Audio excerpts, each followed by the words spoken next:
To transfer save data from games to Nintendo Switch 2, first of all, you will need to pick a console that you want to transfer those saves from, and then select a specific game that you want to transfer those saves from as well.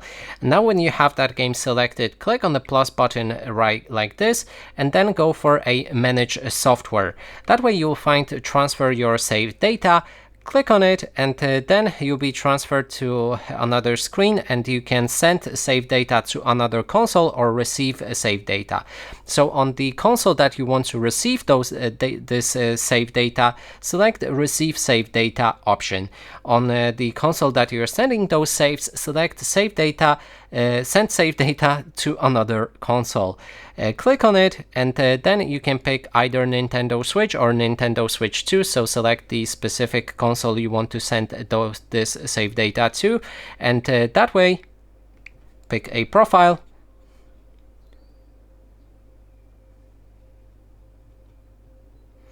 and then select the amount of files that you want to transfer. Click on OK.